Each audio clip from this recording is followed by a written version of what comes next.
안녕하세요. 이제 결혼한 지 7년 차가 다 되어가는 30대 후반의 여자 구독자입니다. 여기에 참 기가 막힌 시댁들과 관련해서 별별 얘기들이 다 올라오죠. 그런데 전 한 번씩 그런 사연을 들으면서 그런 생각도 했어요. 그래도 저 시댁이 우리 시댁보단 낫다 하고요. 돈이 없는 시댁 결혼하고 나서 원망 한번 해본 적 없습니다. 그래도 잘 살고 있는 남편과 제 발목은 잡지 말아달라 사정을 하면서 결혼을 했는데도 결국 이 가난이라는 게 단순히 돈이 없는 것이 아니라 마음까지 가난한 건 어쩔 수가 없더라고요. 결국에 가난뱅이 시댁에서 남아있는 정마저 탈탈 털려버린 덕분에 결혼할 당시에 죽고 못 살 것 같았던 남편과 이혼까지 하게 됐으니 말입니다. 제 선택이 틀리지 않았다는 것을 확인받고 싶어서인지 아니면 다른 분들은 저처럼 바보 같은 선택을 하지 않았으면 좋겠다 싶었는지 이렇게 사연을 쓰게 됐네요. 세상에 이렇게 바보처럼 답답하게 사는 사람도 있구나 하고 기가 막혀 하면서 욕이나 한마디 시원하게 해주시면 감사할 것 같습니다. 사실 전 결혼하기 전까지 꽤나 잘 나가는 인생을 살고 있었던 것 같아요. 사업을 하시는 부모님들 덕분에 어렸을 때부터 꽤나 유복하게 살았었고 돈이 없어서 돈이 모자라서 하고 싶은 것을 못하거나 못 가져본 적은 살면서 한 번도 없었던 것 같아요. 하지만 사람이 뭐 하나가 잘 채워져 있으면 뭐 하나가 모자란 법이라고 그렇게 넘칠 정도로 돈이 많았는데도 하고 싶은 일이 없다는 것이 저에겐 항상 콤플렉스처럼 다가왔던 겁니다. 남들 눈에 전 그냥 부잣집 철없는 막내딸 정도로 보였을 것 같아요. 아버지의 사업을 이어받기 위해서 공부를 하고 있는 첫째 오빠, 일찌감치 좋은 집에 시집갔던 언니 둘, 그리고 막내인 전 어린 시절 유학까지 다녀왔는데도 불구하고 대학을 졸업하고 나서도 변변찮은 직장 하나 못 구하고 있는 것이 부모님이 봤을 땐 조금 한심하게 생각이 됐을 수도 있었을 것 같습니다. 너 진짜 어쩌려고 그래? 부모가 언제까지 네 뒷바라지 해줄 수 있는 것도 아니고 차라리 이것저것 못하겠으면 언니들처럼 빨리 시집이라도 가버리든가. 응? 시집은 뭐 안 나가? 언니들도 다 직장 다니고 있을 때 선 봐서 결혼한 거잖아. 직업도 제대로 없는 백수랑 누가 결혼을 한다고. 나도 이렇게 살다가 나도 뭐 되고 싶은 거 있겠지. 설마 나라고 맨날 이렇게 엄마 품 안에서 손가락만 빨고 있겠어? 뭐 백수인 딸을 캥거루처럼 기분 좋게 품어줄 수 있는 것도 하루 이틀이죠. 부모님 집에 얹혀 사는 게 딱 2년이 지나니까 가족들도 슬슬 걱정 반 짜증 반이 섞인 눈치예요. 아버지도 이럴 거면 아버지 회사에 나가서 아르바이트라도 해라 하시고요. 뭐 일이야 얼마든지 할 수 있는데 마음이 내키지가 않는 것이 정말로 난 잘하는 게 아무것도 없는 사람인가 싶어서 답답하기만 하더라고요. 가족들도 그런 절 짐덩어리 취급하는 것 같아서 괴로웠고요. 뭐 그렇게 아르바이트들만 전전하면서 생활을 하고 있었지만 차라리 엄마 말씀대로 결혼이라도 빨리 해버리면 나을까 해서 선자리도 참 많이 나갔습니다. 남편 역시 그런 선자리로 만나게 된 사람이었고요. 제가 그랬잖아요. 변변찮은 직업도 제대로 없는 여자 세상에 어떤 남자가 좋아하겠어요. 선자리를 나갈 때마다 무슨 일을 하고 계시냐는 질문에 지금은 집에서 부모님 일 도우면서 쉬고 있다. 대답을 하면 돌아오는 한심한 그 눈빛이 이런 말도 안 되는 선자리도 적당히 하고 끝내야겠다 생각을 하고 있던 찰나였습니다. 뭐 사람이 다 똑같이 살 수 있겠어요. 어떤 사람은 재능이 있는데도 늦게 터지기도 하고 그런 거죠. 저도 남들이 다 말리고 안 될 거라고 하던 시기에 공부 시작해서 늦지막하게 공무원 시험 합격한 걸요. 민영 씨가 아직 좋아하는 일을 못 찾아서 그렇지. 좋아하는 일 찾고 나면 누구보다 잘할 것 같은데요. 성격도 좋으시고 말이에요. 집에서도 밖에서도 한 번도 그런 얘기를 들어본 적이 없었던지라 남편의 그 말 한마디에 첫눈에 반하게 됐다면 믿으시겠어요? 날 이렇게도 봐줄 수 있는 사람이 있구나. 난 그냥 다른 사람들에 비해서 한참 늦어지고 도태된 한심한 인간이라고만 생각했는데 그런 절 아직 발굴되지 않은 원석처럼 가치 있게 만들어주는 사람이란 생각에 마음이 혹하더라고요. 홍기가 가득 찬 고급 공무원. 공무원 벌이야 뻔하잖아요. 정년이 보장되어 있는 직업일 뿐이지 돈을 많이 벌 수 있는 직업도 아니고 공무원들은 부동산 같은 것으로 벌어들이는 부수입이 아니라면 뭐 투잡을 뛰거나 다른 일을 할 수도 없는 거 알고 계세요? 겸직 금지 조항이 워낙 빡세게 되어 있어서 그런지 그렇게 몰래 다른 주머니를 찾다가 걸리면 징계를 각오해야 할 정도라고 하더라고요. 전 마음에 들어서 선자리가 끝나고 남편과 계속해서 연락을 이어나갔고 그렇게 저희는 결혼을 전제로 연애를 하기 시작했습니다. 저도 여태까지 그렇게 좋은 인연을 못 만났을 뿐이지 늦게서라도 그런 인연을 만나게 되니까 정말 눈에 꿀이 쏟아지고 깨가 쏟아지는 것처럼 연애를 했었고요. 그런데 결혼까지 들어가는 건 그렇게 쉬운 일이 아니었습니다. 처음엔 저희 집에서 남편의 직업을 가지고 투집을 잡았어요. 7급도 아니고 9급 공무원? 그것도 늦게서야 시험 합격해서 발령받은 지 얼마 안 됐다고? 결혼은 그냥 사람 좋다고 냅다 결정하는 그런 게 아니야. 내 가정을 제대로 책임질 수 있을지, 가장으로서 뒷바라지를 얼마나 제대로 할 수 있을지 그런 걸로 결정을 하는 거라고. 9급밖에 안 되는 네 남편이 어느 세월에 승진하고 해서 너랑 나중에 네 아이 책임지고 먹여 살릴 수 있을 것 같아. 네 말대로 결혼이라도 제대로 하고 편하게 살고 싶으면 그런 남자 데려오면 안 되지. 돈이라도 많은 사람을 데리고 와야 나도 걱정 없이 널 보낼 거 아니냐.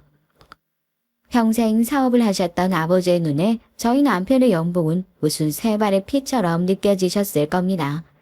남들은 국어 공무원이면 그래도 안정적이고 탄탄한 직장 아니냐, 무슨 그런 걸로 투잡을 잡으시냐 하실 수도 있겠지만 경제적으로 기우는 딸을 가지고 있는 저희 집의 입장에선 그래도 딸이 조금 편하게 결혼 생활을 할 수 있을 정도로 여유 있는 씀씀이의 사윗감이 들어오기를 내심 기대하셨던 눈치였어요. 9급 공무원이라는 얘기에 단박에 인상을 찌푸리셨죠. 나는 뭐 제대로 된 직업이나 있고 그래봤자 엄마 아빠 회사에서 일이나 돕고 용돈벌이나 하고 있는 주제에 우리 집이 뭐라고 감히 사람을 직업 가지고 판단해? 내가 그래서 더 그 사람이랑 결혼하고 싶은 거야. 적어도 태호 씨는 겉으로 보여지는 모습이나 직업, 돈 가지고 사람을 평가하는 엄마 아빠 같은 사람은 아니니까 말이야. 하여튼 두 분이 뭐라고 반대하더라도 난 애부터 가지는 한이 있더라도 이 결혼할 거니까 그런 줄 아세요. 찰떡선이 없는 딸이 부모님 반대를 무릅쓰고라도 결혼을 하겠다는 소리를 하니까 저희 부모님은 그저 뒷목만 잡고 아이고 아이고 하는 소리만 하실 뿐이죠. 다른 건 몰라도 제 지독한 고집 하나는 저희 아버지를 고스란히 빼다 박아서 이런 소리까지 할 정도면 정말 무슨 수를 써서라도 결혼을 하겠다는 것을 알고 있으니까 더 아무 말을 하지 못하셨던 것 같아요. 그렇게 울며 겨자 먹기로 부모님의 허락을 받아내고 난 후론 제 결혼이 정말 막힘없이 탄탄대로로 진행될 수 있을 거라고 생각을 했는데 또 그런 것만도 아니더라고요. 저도 이제 와서 하는 소리긴 하지만요. 결혼 전에 시댁에 처음 인사 갔었을 때 약간 당황했었던 것 같아요. 한 번도 본 적 없는 가난한 상황이요. 아버지가 일찍 돌아가셔서 어머니와 여동생과 함께 지내고 있다는 것은 알고 있었지만 그런 사정 있는 집의 기둥을 남편이 바치고 있을 거란 생각은 그전까지 한 번도 해보지 않았거든요. 그런데 막상 결혼 허락을 받으러 가니까 그게 보이는 거예요. 내가 그냥 단순히 남편과 결혼을 하는 것이 아니라 이 집의 아들을 뺏어가는 것으로 보일 수도 있겠구나 하는 게요. 이런 가난한 시댁을 내가 감당할 수 있을까 싶으면서도 한편으론 계속 내가 시댁을 모시고 살 것도 아닌데 결국 같이 살 남편이 좋으면 그만 아닌가 하는 생각으로 끊임없이 문제를 회피하고 있었던 것 같습니다. 만약 제가 처음으로 인사 갔던 자리에 저희 부모님께서 계셨더라면 부모님이 그때도 제 고집을 꺾지 못하고 결혼을 허락해 주셨을까 한 번씩 그런 생각을 하거든요. 결혼을 하면 안 되는 이유는 정말이지 많았지만 사랑하는 남편을 포기할 수 없다는 이유로 그 모든 것들을 그냥 모르쇠 하고 있었던 거예요. 아이고 뭘 이렇게 많이 사왔어. 친정이 잘 산다고 하더니 너는 확실히 옷 입는 태부터 다르구나. 우리 세이도 저렇게 차려입고 보면 부잣집 막내딸 같을 텐데 부모 잘 만난 것도 타고난 팔자라지만 내가 볼 때마다 그냥 안쓰럽고 미안해서 원. 시댁 인사 가는데 당연히 내가 가진 옷 중에서 제일 좋은 옷 차려입고 가죠.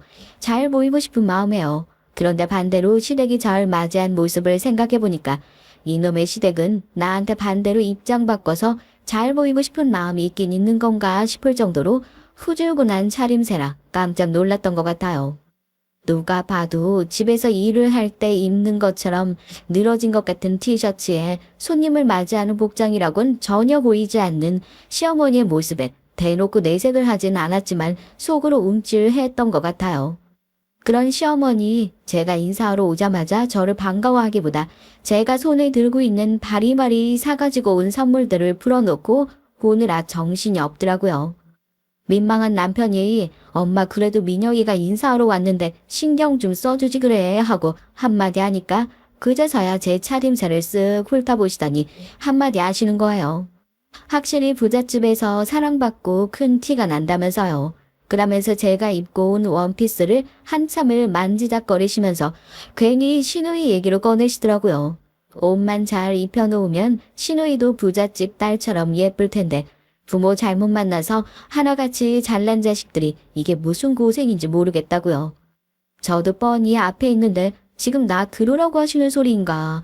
난 뭐 부모 잘 만나서 그냥 편하게 컸다는 얘기인가 싶어가지고 괜히 눈치가 보이게 되는 거 있죠.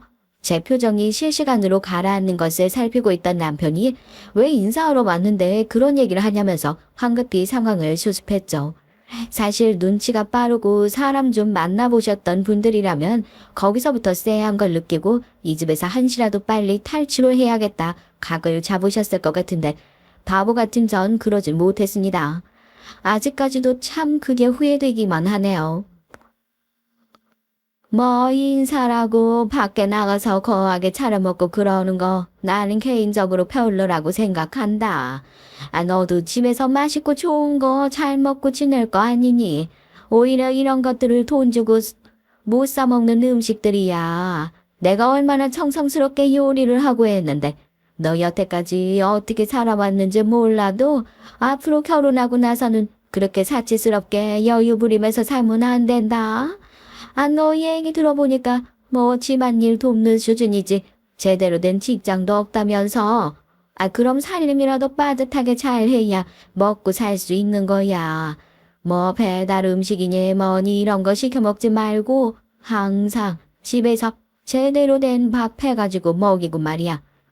나는 한 번도 얘한테 배달 음식 먹이며 키운 적이 없어. 처음에 시댁에 인사를 하러 갔을 때 집이야 나중에 가도 되니까 어머님 요리하기 힘드시니 밖에서 밥을 먹자 제가 먼저 얘기를 했었는데 어머님이 극구 반대를 하시는 통에 시댁으로 직접 오게 된 거였거든요. 뭐 집에서 대단한 요리를 해주실 거라고 기대는 하지 않았지만 그래도 손님 대접은 제대로 해주지 않을까 생각했던 제가 마주한 상은 당황스럽기 그지없었습니다. 누가 봐도 이제 막 냉장고에서 그냥 꺼낸 것 같은 반찬통들이 식탁에 가득하더라고요. 심지어 그릇에 옮겨 담지도 않고 반찬통 그대로 열어선 온 가족들이 그걸 아무렇지도 않게 침 묻은 젓가락으로 그냥 푹푹 떠서 먹는데 솔직히 매 끼니마다 엄마께서 정성스럽게 반찬 그릇에 다 옮겨 담고 남은 반찬은 버리고 했었던 집에서 자랐던 전 그 장면이 뭐라고 해야 할까요? 충격적이라고 해야 되나요? 이런 생각을 한다는 것 자체가 너무 싸가지 없을 수도 있지만 아무렇지도 않게 그렇게 음식을 나눠 먹는 시댁 식구들이 조금 비위상한다는 생각까지 했었던 것 같아요. 그래서 음식을 먹는 둥 마는 둥 하고 있으니까 너 그렇게 깨작깨작 먹어가지고 나중에 애는 어떻게 가지려고 그러는 거냐고 잔소리까지. 세상에 저 그런 소리 들으면서 왜 결혼을 하려고 했었을까요? 아무리 자기 팔자 자기가 꼬는 거라고 하지만 제가 제 팔자를 새끼 꼬아도 아주 제대로 꼬아버린 거죠. 남들한테 절대 이런 시댁에 시집가면 안 된다는 얘기를 하려고 사연을 쓰기 시작했던 건데 세상에 저처럼 바보 같은 사람이 둘이나 더 있을까 하는 생각도 드네요. 사랑에 빠지면 아무리 못난 놈도 콩깍지가 씌어서 좋은 사람으로 보인다고 하잖아요. 제가 딱 그런 상황이었던 거죠. 남편이 좋으니까 뭐든지 다 이해하고 넘어갈 수 있다고 생각을 했었던 거예요. 나는 솔직히 우리 아들 이런 집에 장가 가는 거 말을 안 해서 그렇지 속이 많이 상한다. 내가 얼마나 애들을 그래도 모자라지 않고 뒤처지지 않게 키우려고 고생을 했는지. 사정 모르는 사람들은 쉽게 생각할 수도 있겠지만 그게 아니야. 그래서 난 적어도 우리 아들, 딸은 엄마랑 다르게 시집가서 처갓떡 보고 시댁떡 보면서 살았으면 좋겠다 생각했는데 솔직히 마음에 안 드는 구석 찾으려면 뭐 10군데도 더 찾지 않겠냐. 네가 우리 집을 어떻게 생각할지 모르겠지만 우리 집 입장에서도 네가 그렇게 1등 며느리감은 아니다 하는 얘기라는 거야. 앞으로 한 식구가 되려면 네가 많이 고치고 배우려는 자세가 있어야 된다. 지금처럼 그렇게 철없는 막내딸처럼 살았다간 집안 말아먹기 십상이지 아주 그냥. 남편은 항상 절 보면서 자기한테 시집 오기에 너무 과분하고 모자란 여자라는 얘기를 했었는데 막상 시댁에 가서 시어머니에게 그런 얘기를 듣고 앉아있으니까 너무 분하고 화가 나는 거 있죠. 내가 대체 어디가 모자라서 이런 얘기를 듣고 앉아있어야 하나 싶고요. 지금 생각해보니까 집안 차이도 그렇고 뭐 환경이나 경제적으로나 어느 면으로 봐도 안정적인 직장 가지고 있다는 걸 제외하면 저보다 떨어지는 남편이었으니 혹시라도 저나 저희 친정에서 자기 아들 길을 죽이기라도 할까봐 열심히 저를 후려쳤던 것이 아닐까 그런 생각을 합니다. 처음 인사가는 자리에서 시어머니에게 그런 얘기를 듣고 있으니까 얼마나 기가 막히고 어이가 없겠어요. 내가 뭘 잘못했나 실수했나 그런 생각도 들고 말이에요. 보면 볼수록 느끼는 거지만 어머님은 날 별로 안 좋아하시는 것 같아. 벌써 인사 몇 번째 오는 건데 올 때마다 당신 아깝다는 얘기만 하시지 내가 마음에 든다 좋다 이런 얘기는 한 번을 안 하시고 결혼 전에도 이러는데 결혼하고 나면 더 그러실 거 아니야.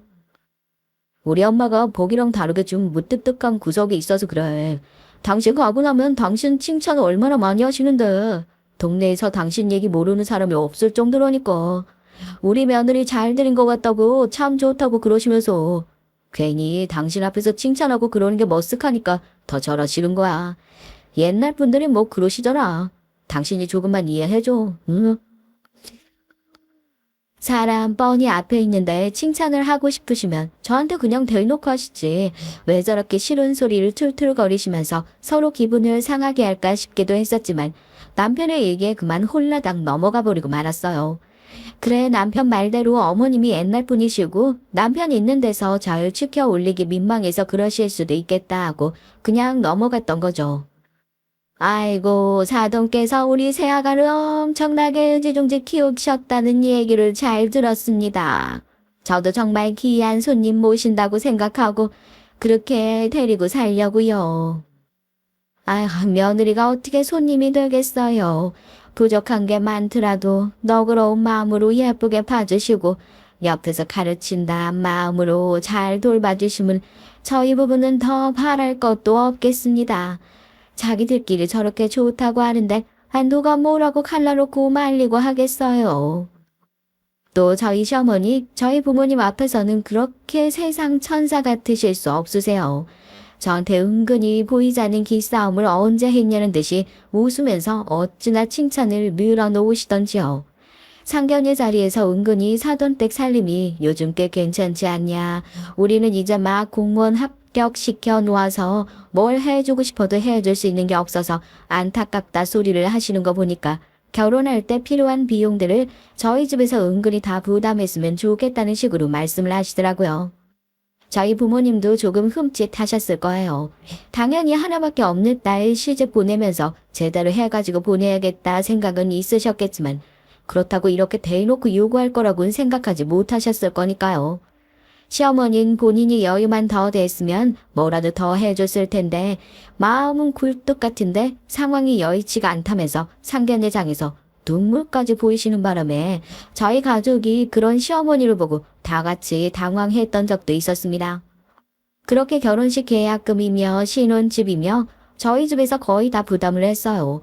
부자 며느리가 이래서 좋다고 어찌나 자랑을 하시던지 솔직히 그런 칭찬에 어깨가 으쓱해질 뻔도 했지만 얼마 후 저희에게 있었던 일 때문에 이거 나 혼자만 호구되는 거 아닌가 하고 의심하게 됐죠.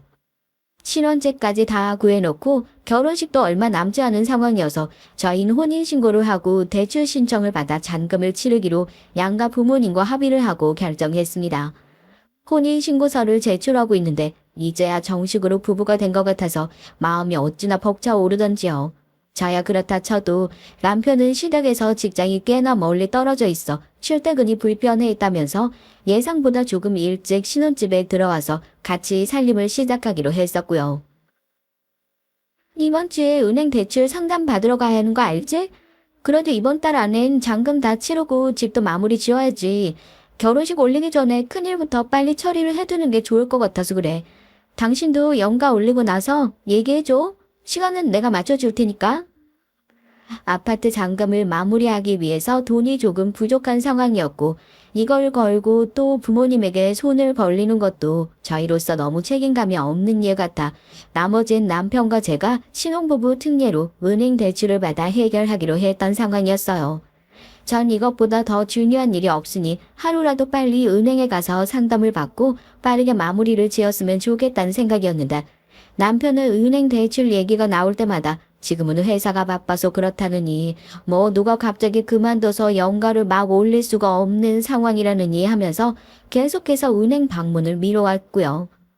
이제 더 이상 미룰 수 없다는 생각이 들어서 남편에게도 단호하게 빨리 결혼식 올리기 전에 급한 일부터 해결하자 얘기를 하니까 그제서야 민기적 휴가를 올리더라고요.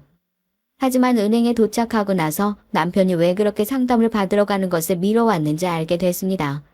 미룰 수밖에 없었더라고요.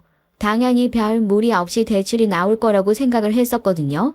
저 같은 경우에도 뭐 따로 받아놓은 대출건이 단 하나도 없었고 가장 걱정됐던 남편의 차량 관련 대출 역시 얼마 전에 캐피탈 건이 다 마무리가 됐다고 얘기를 했었으니까요. 그런데 막상 저희가 은행에 가서 들었던 얘긴 대출 거절 통보였습니다. 당장 2주 안에 잔금을 마무리 지어야 하는 상황인데 갑자기 생각지도 못했던 대출 거절 통보를 받게 되니까 이게 무슨 일인가 싶어서 어안이 벙벙하기만 하더라고요. 네? 아니 설명을 해주셔야 할 거 아니에요. 아무리 내부 지침이라고 요즘에 승인 나는 게 어렵다고 얘기 들었지만 이 사람 직업 공무원이에요. 공무원은 금리도 은행금리로 잘 나온다던데 왜 승인이 안 난다는 건지 설명을 해주셔야 할 거 아니에요. 저 내부 지침도 지침이지만 지금 남편분 이름으로 기대출 건들이 너무 많아서요. 저희 은행에선 그 금액 절대로 안 나올 것 같아요. 이건 그냥 개인적으로 드리는 말씀이지만 아마 다른 은행에서도 이 정도 대출이면 지금 쉽게 안 나오지 않을까 싶네요. 공무원이라고 말씀하셨는데 지금 직장 생활 하신 지도 그렇게 오래되지 않으셨고 지금 그 상황에서 받을 수 있는 대출은 다 끌어다 받으신 걸로 보이거든요. 이게 무슨 청천벽력 같은 소린가 했죠. 빚 하나 없을 거라 생각했던 남편의 이름으로 이미 너무 많은 대출을 받아 추가 대출이 어렵다는 얘기요. 은행원에게 그 얘기를 전해 듣고 남편을 보니 그제서야 어쩔 줄 몰라 하면서 고개를 푹 숙이는데 순간 머릿속으로 수많은 생각이 스쳐 지나갔습니다. 이 사람이 나 몰라 무슨 도박빚을 졌나 아니면 나 몰라 어디 잘못된 투기라도 한 건가 싶어서요. 어떻게 다른 것도 아니고 결혼할 사이인데 빚에 대해서 숨길 생각을 했다는 게 어마어마한 배신감이 느껴지고 지금 당장이라도 그런 치명적인 결함이 있다면 결혼을 물러서야 하나 그런 생각까지 들 정도였답니다. 대체 이게 무슨 일인가 싶었죠. 당신 대체 언제까지 숨길 생각이었어? 적어도 혼인신고까지 해서 법적으로 부부가 됐는데 빚이 있고 대출이 있으면 적어도 혼인신고하기 전에 솔직하게 얘기를 했어야 맞는 거 아니야? 그래서 내가 은행 가자고 할 때마다 그렇게 피해 다녔던 거야? 대체 뭐 때문에 그렇게 빚이 많은 건데? 나 몰래 잘못된 일이라도 하고 다녔던 거야? 응? 그래? 빚이 있다는 걸 숨긴 건 내가 100번이고 1000번이고 잘못했어. 그치만 당신이 생각하는 것처럼 그렇게 나쁜 일을 하다가 생긴 빚이 아니야. 내가 지금 제대로 된 직장 잡은 지도 얼마 되지 않았고 그 전에 회사 다닐 때 받아둔 대출들이야. 그땐 우리 집 생계를 책임질 사람이 나 하나밖에 없어가지고 대출을 받지 않으면 당장 가족들이 길거리에 나앉게 생겼는데 어쩔 수 없잖아. 그때부터 지금까지 꾸준히 잘 갚아나가고 있고, 다정이가 좀 더 제대로 된 회사에 입사하고 나서부턴 이 빚도 가져가기로 했어. 정말이야, 믿어줘. 남편 얘기를 들어보니까 오히려 얘기를 듣기 전보다 더 충격적인 거 있죠? 그러니까 그 빚을 모두 자기 가족들을 먹여 살리기 위해서 졌던 빚이랍니다. 6천만 원에 가까운 그 빚이요. 저 몰래 무슨 다른 짓이라도 해서 생긴 빚인가 했더니 또 그건 아니고 남편 말대로 신우이가 조금만 더 안정된 직장에 들어가고 난 이후로는 남편 앞으로 있는 빚을 다 가져오기로 약속까지 했다고 하면서 당장이라도 결혼을 무르려고 드는 제 앞에 무릎을 꿇고 울면서 설득을 하니 제가 넘어갈 수밖에 없었던 거예요. 그때라도 당장 결혼을 엎어야 하는 게 맞지 않냐. 그렇죠. 머리로 생각하면 그게 맞는데요. 혼인신고는 다 올려둔 상태지. 결혼식장이며 신혼집이며 다 잡아두고 주변 지인들에게도 내가 결혼한다는 소식을 다 알려놓은 상태지. 식만 안 올렸다 뿐이지 혼인신고까지 마쳐놨는데 결혼식만 남았다. 제 지인부터 시작해 부모님의 지인까지 모조리 알고 있는 상황에서 결혼을 엎는다는 게 그렇게 말처럼 쉬운 결정이 아니었습니다. 어쩌겠어. 이미 혼인신고까지 올려놓은 거 내 책임이다 하고 안고 살아야지. 난 이런 일로 우리 부모님 가슴에 대못 박고 싶지도 않고 당신 말대로 아가씨 자리만 제대로 잡고 나면 빚 다 가져가는 거 정말 사실이지? 여기까지 이해해준 것만으로도 다행인 줄 알아. 앞으로 살면서 다시 나한테 그런 거짓말 하지도 말고. 우린 부부야. 사소한 거 하나까지도 서로 알고 있어야 하는 사이라고. 나한테 그런 말도 안 되는 일들 숨길 생각 앞으로 하지 마. 알겠어? 한 번은 있어도 두 번은 없으니까 다음번엔 그냥 이렇게 안 넘어갈 거야. 당신이 이해해줘서 여기까지 올 수 있었던 거 내가 모르는 것도 아니고 미안해 여보. 앞으로 내가 더 신경 써서 잘할게. 이런 못난 나한테 시집 와준 거 내가 평생 잊지 않고 감사해 하면서 당신한테 더 잘할게. 응? 정말 미안하다. 미안해. 미워도 내 짝이라고 그때까지만 해도 남편은 정말 완벽하게 제 편인 줄 알고 있었으니까요. 이제 와서 생각해보니 그렇게 남편 등에 빨대 꽂아가지고 골수까지 쪽쪽 빨아먹으면서 살고 있었던 시어머니와 시누이가 제가 결혼 허락을 받으러 갔을 때 집안이 남편에게 떠넘긴 빚에 대해서 단 한마디도 이런 방구하지 않았다는 사실이 너무 괘씸하지만 정말 남편 하나만 믿고 결혼식까지 올리면서 이젠 빼도 박도 못하는 부부 사이가 됐습니다. 하지만 결혼을 했다고 전부 끝이 나는 게 아니더라고요. 가난한 시댁이 하루아침에 부자가 되는 것도 아니고 마음의 여유가 없는 사람들이라 그런지 결혼을 한 이후에도 저와 시댁은 계속 다른 것도 아니고 돈 문제 때문에 부딪히게 됐어요. 남편과 살림을 합치고 나서 함께 시댁에 가니까 그 전에 제가 인사를 하러 다닐 땐 안 보였던 것들이 보이기 시작하더라고요. 그동안 얼마나 시어머니와 시누이가 남편에게 의지하면서 살아왔는지 그런 것들이요. 어쩔 땐 우리 집의 가장이어야 하는 남편을 시댁과 나눠 쓰는 건 아닌가 그런 생각이 들어서 울컥 화가 올라올 때도 있었습니다. 남편이 중간에서 제 역할을 잘 해주었더라면 제가 이렇게 화가 날 일도 없었겠죠. 시댁 탓을 하기 전에 물론 가장 미운 건 제 옆에 있는 남편 놈이었어요. 저희가 신혼살림을 정리하고 양가 부모님을 각각 모시고 집들이를 한 번씩 한 적이 있어요. 그래도 자식들이 어떻게 사는지 좀 보셨으면 좋겠다 싶은 마음도 있고 그냥 이렇게 공식적으로 집들이를 하고 나면 집에 궁금하다느니 뭐 하느니 하는 핑계로 찾아오실 일도 별로 없을 것 같고 말이에요. 저희 부모님 같은 경우엔 딸이 그래도 제대로 꾸며놓고 사는 것이 굉장히 뿌듯하셨는지 집들이로 오시면서 고가의 식기에 꽃다발에 용돈까지 정말 오히려 초대한 제가 미안하고 민망해질 정도로 선물을 바리바리 싸들고 오셨습니다. 그런데 저희 시댁이요. 뭐 대단하고 거창한 선물을 바란 것도 아니었지만 신혼집에 들어오자마자 황당하다는 얼굴로 집안 이곳저곳을 막 살피시더니 못마땅한 기색을 계속 내비치시는 게 아니겠어요? 처음엔 아니 아들이 이렇게 잘해놓고 살고 있으면 기쁘셔야 당연한 거 아닌가. 혹시 내 살림에 뭐가 마음에 안 드시는 부분이 있어서 저렇게 불편한 티를 내시나 하고 괜히 눈치를 보고 있었죠. 어머님, 선물 감사드려요. 안 그래도 저희가 이사 온 지 얼마 안 돼서 집에 손님 부를 일도 많고 식기가 필요했었는데 어머님이 주신 거 이거 정말 감사히 잘 쓸게요. 식기 세트를 들고 오셨길래 어머님 기분을 좀 풀어드리려고 선물이 너무 마음에 꼭 든다. 마침 딱 필요한 것이었다. 이런 얘기를 하면서 어머님이 주신 선물을 풀어가지고 정리를 해두려고 하고 있었습니다. 어머님은 남편의 안내를 받아 시누이와 함께 집 구경을 하시고 계시는 중이었고요. 그런데 식기 세트를 딱 뒤집어 보니까 거기에 대문짝만하게 써 있더라고요. 증정용 하고요. 그러니까 저희 시어머니가 그런 사람이에요. 하나밖에 없는 아들 집들이로 오는데도 본인 돈을 그렇게 쓰기가 싫으셨던 거죠. 저라면 며느리 얼굴 보기 창피해서라도 그런 선물은 그냥 안 하고 말 것 같은데 주시면서 이게 뭐 어디 해외 고급 그릇이다 뭐다 그렇게 입이 닳도록 자랑을 하시더니만요. 어디서 받아오신 그릇을 가지고 그렇게 생색을 내고 계셨다고 생각하니까 너무 우습고 기가 막힌 거예요. 그런 거 받아들면서 너무 감사하다고 마음에 쏙 든다고 그래도 시어머니 눈에 어떻게든 들어보려고 아등바등 즐거운 척을 했던 제 자신이 한순간에 너무 초라한 사람처럼 느껴졌다고 해야 하나요? 사람들이 아무리 가난하다고 하지만 어떻게 저렇게 티를 낼까 싶기도 하고 저런 시댁을 모시고 살아야 하는 제 자신이 제일 한심하고 안쓰러웠고요.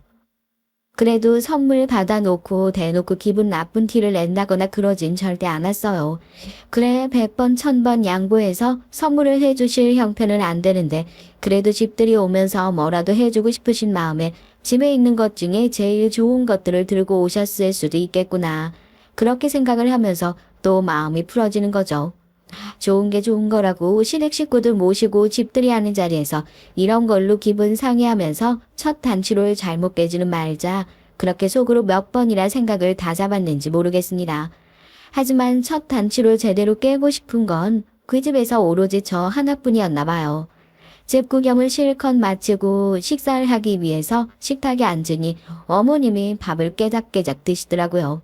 정말로 뭐 어디 불편하신가 해서 저도 그렇고 남편도 그렇고 엄마 왜 그러느냐고 뭐 어디 불편하시냐고 묻는데 숟가락 내려놓은 어머님이 갑자기 코로 훌쩍이시는 거 아니겠어요? 설마 했었는데 처음 집들이에 온 자리에서 그것도 식탁 앞에서 며느리가 보고 있는데 눈물을 줄줄 흘리시더라고요. 처음엔 아들이 이렇게 잘해놓고 사는 모습이 너무 기특하고 대견해서 그래서 우시나 보다 생각을 하고 당황하긴 했지만 휴지를 얼른 가져다 드리고 어머님 왜 우시냐고 저희 앞으로 잘 살겠다고 이런 얘기들을 하면서 어머님을 달래고 있었어요. 그런데 이어진 어머님의 얘기 제가 예상했던 것과 전혀 다른 대답에 충격을 받아서 아무 말도 할 수가 없겠더라고요. 대체 뭐라고 했길래 그러냐고요? 아이고 내 팔자야, 어? 너는 대체 무슨 복이 있어가지고 이렇게 잘 키워놓은 내 아들이랑 결혼도 하고 너네는 이렇게 넓은 집 살려고 알아보고 다니면서 우리는 그냥 손바닥만한 집이 얼마나 우스워 보였을 거야. 내가 우리 새이 가질 때 발 편하게 뻗고 누울 방이 없어서 맨날 배를 붙들고 이렇게 엉크리고 자고 그랬었는데 세상에 이렇게 큰 집을 방을 몇 개씩 비워놓으면서 살고 아이고 내 팔자야. 저 순간 제 귀를 의심했잖아요. 아들이 이렇게 좋은 집에서 사는 게 뭐가 그렇게 질투가 나고 기분 나쁠 일인가요? 그냥 내 아들 잘 지내고 있나 보다. 정말 다행이다. 부모라면 응당 그런 마음이 먼저 드는 것이 맞는 거 아닌가요? 아직 결혼도 하지 않은 아가씨가 이런 집에서 살았으면 얼마나 좋았겠냐면서 눈물 콧물 쏙 다 빼고 훌쩍거리시는 어머님 모습을 보는데 정말 기가 차고 어이가 없어서 아무런 말도 할 수가 없었습니다. 눈물을 훌쩍거리시면서 그 와중에 제 눈치를 보시는 건지 뭐 하는 건지 눈을 꾹꾹 누르시면서 흘깃흘깃 제 표정을 살피시는 시선이 느껴져가지고 뭔가 더 역겹고 열이 받은 느낌이었어요. 내가 어디까지 참아줄 수 있을 거라고 생각하고 간을 보면서 사람을 괴롭히는 건가 싶기도 하고요.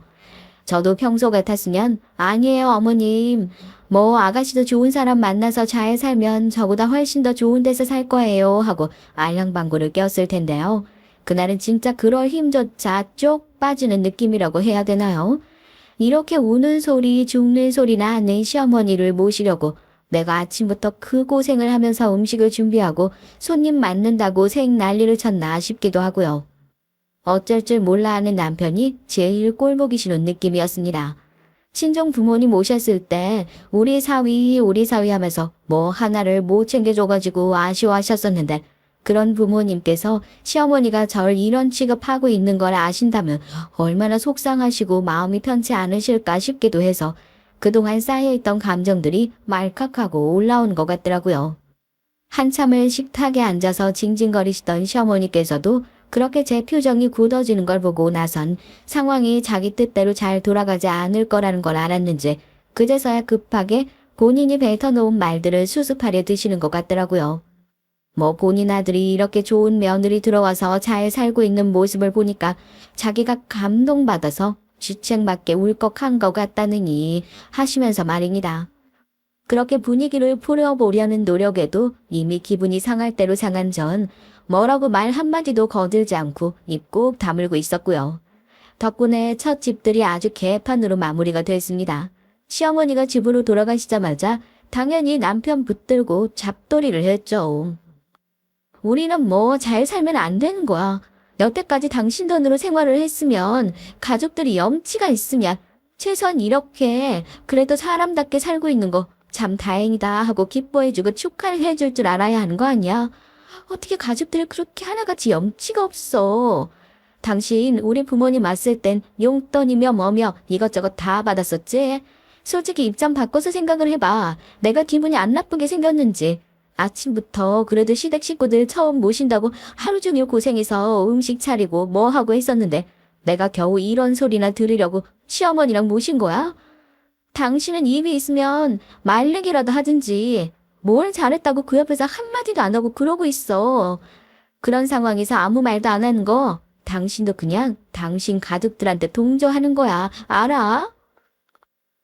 우리 엄마가 나쁜 뜻으로 그 얘기 꺼낸 게 아닌 거 당신도 잘 알고 있잖아. 워낙 힘들게 고생하면서 나 키우셨고 엄마 말대로 내가 잘 살고 있으니까 본인도 약간 울컥하시는 마음에서 그랬던 거겠지. 어차피 한 식구인데 왜 그렇게 미워하고 그래? 지금도 봐봐. 자식 키우는 부모는 다 고생이지. 우리 부모님은 뭐 그 정도 고생도 안 하고 편하게 나 기르신 줄 알아? 왜 자식이 잘 되는 꼴을 못 보시냐고. 부모면 당연히 내 자식이 잘 됐다는 소식에 누구보다 기뻐하시는 게 맞는 거 아니야? 이래도 내가 이상한 거야? 나만 이상한 거냐고. 왜 당신은 이 와중에도 자기 식구들 편을 못 들어서 안 내린 건데? 결국 그 집들인 저희 부부의 첫 부부싸움으로 번지게 됐어요. 그 전에도 물론 시댁의 뻔뻔한 태도에 몇 번 말다툼은 있었지만 이렇게 제대로 크게 싸운 건 그때가 처음이었던 것 같아요. 남편은 그런 저를 보면서 제가 무조건 안 좋은 쪽으로만 생각하고 편견을 가지고 자기 가족들을 보니까 그렇게 보일 수밖에 없는 거라면서 한 가족이 될 거면 제 그런 마음부터 고쳐먹고 좀 열린 마음으로 식구들을 받아들여야 하는 것이 아니냐며 비꼬더라고요. 전 그런 남편에게 그렇게 한 가족 얘기를 하시는 분이라서 자식네 집에 처음 오시는데 집들이 선물로 며느리한테 증정용 그릇을 선물해 주시냐 하니까 남편도 그건 몰랐던 사실이었는지 그게 무슨 소리냐고 우리 엄마가 그럴 리 없지 않냐고 하더라고요. 너무 기분 나빠서 포장을 까려다가 그대로 다시 접어놓은 접시를 주면서 그랬죠. 이거 보고도 당신이 그렇게 당당한 태도로 나올 수 있냐고요. 내가 무슨 당신이랑 결혼했다고 당신 가족들한테 증정용 취급을 받아야 하는 그런 사람이냐고. 며느리가 증정용이야 하면서 소리를 빽빽 지르니까 그제서야 자기도 잘못한 걸 알았는지 제 눈치를 보면서 미안하다는 소리를 하는데 그대로 문을 쾅 닫고 안방으로 들어갔어요. 다음날 아침에 일어나 보니 아침상 준비까지 다 하고 어제는 자기도 울컥해서 말을 심하게 한 것 같다고 미안하단 내용의 쪽지를 남겨주고 혼자 조용히 출근을 했더라고요. 하지만 결혼 전이나 결혼 후나 달라진 건 아무것도 없었습니다. 전 여전히 그런 남편 하나만을 바라보고 살기에 너무 빡센 시댁 식구들을 만난 것 같았어요. 남편한테 얘기를 전해 들으셨는지 시어머니께선 저에게 전화를 하셔서 그릇에 대해 해명을 하시더라고요. 집들이로 원래 선물을 주려고 했던 그릇이 따로 있었는데 선물 포장하면서 그게 바뀐 것 같다. 내가 설마 너한테 일부러 그런 걸 줄 사람으로 보이냐 하시는데 솔직히 제 귀엔 이제 와서 그런 소리 하는 것도 다 변명으로만 느껴질 뿐이었고요.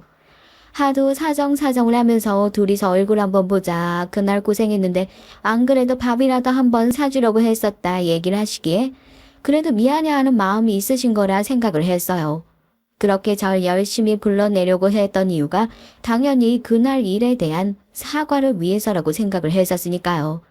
제가 저희 시댁을 너무나 만만하게 봤던 거죠. 그렇게 제깍제깍 사과 잘 하시는 분이었으면 애초에 그 자리에서 그런 무례를 저지르지도 않았을 것 같더라고요.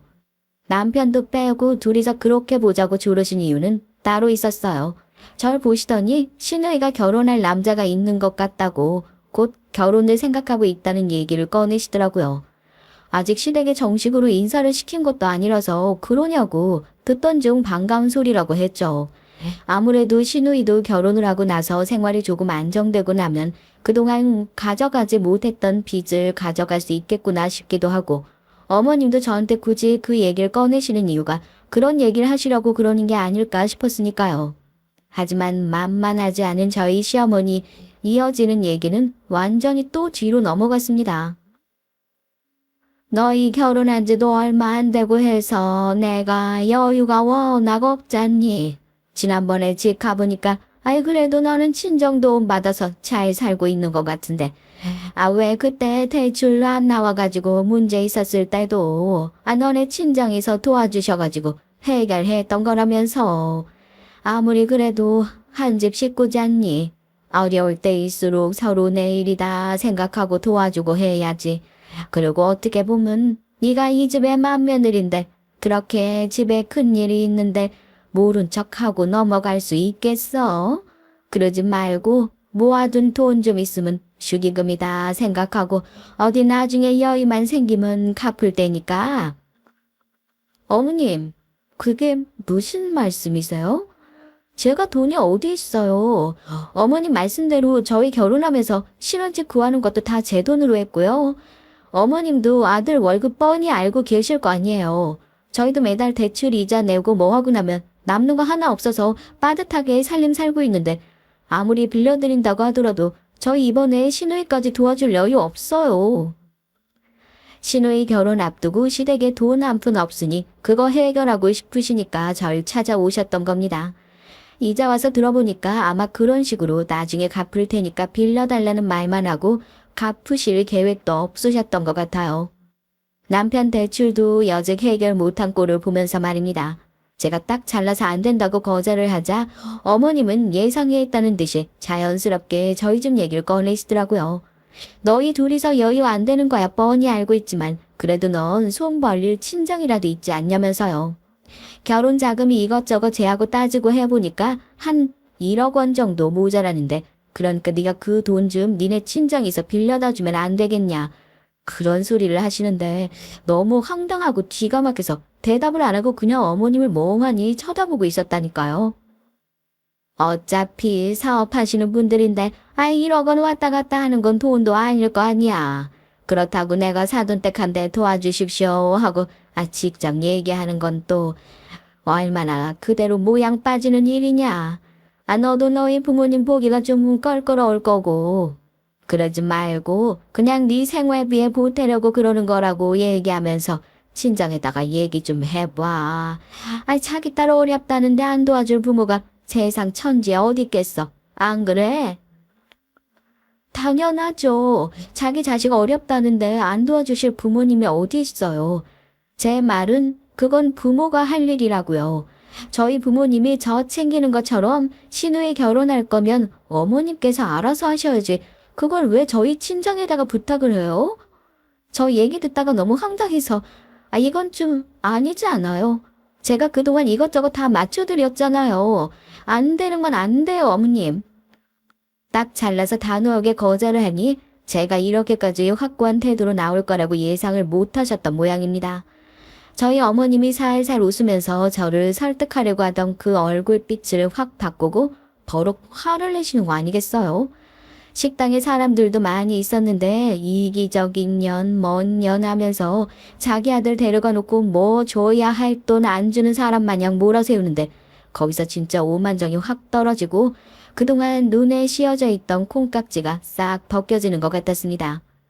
이렇게 거지 같은 집안을 뭐 열심히 살면 우리가 다시 일으킬 수 있겠지. 남편이랑 여태 그런 희망을 가지고 살았나 싶기도 하고요. 아무리 집에 돈이 많아진다고 해도 이런 사고방식을 가지고 있는 사람은 절대 안 바뀔 텐데 말이에요. 결국 어머님은 자기 분을 이기지 못하고 제 앞에서 꺼내면 안 될 소리까지 꺼내시게 됐습니다. 제가 말을 해도 기가 막힌데 이혼하고 싶냐고 이혼 얘기를 들먹거리시면서 저를 협박을 하시더라고요. 너 이렇게 이기적인 애인 거 우리 아들도 알고 있니? 내가 말 한마디만 하면 너넨 당장 이혼이야. 네가 정말 우리 아들이랑 이혼하고 싶어서 아주 작정을 한 거지? 어? 어머님, 누가 할 소린데 그러세요? 어머님 아들이요? 그렇게 죽고 못 살겠으면 어머님이 도로 데리고 가세요. 전 그 귀한 아드님이랑 같이 살겠다고 이렇게 연첩시 뻔뻔한 시댁 평생 모시면서 사는 그런 위인은 못 되거든요. 안 그래도 제 인생 앞길 막겠다고 저한테 매달리고 붙잡으면 어쩌나 했는데 어머님이 그렇게 말씀해 주시니까 얼마나 다행인지 모르겠네요. 어머님이 말씀하신 거니까 제가 따르는 게 맞겠죠? 안 그래요? 나중에 아들을 왜 이혼했냐고 물어보면 어머님도 어머님 입으로 꼭 그렇게 얘기하세요. 내가 딸 결혼시키는데 돈 필요한데 며느리가 그 돈 안 빌려줘서 너네 이혼하라고 했다고요.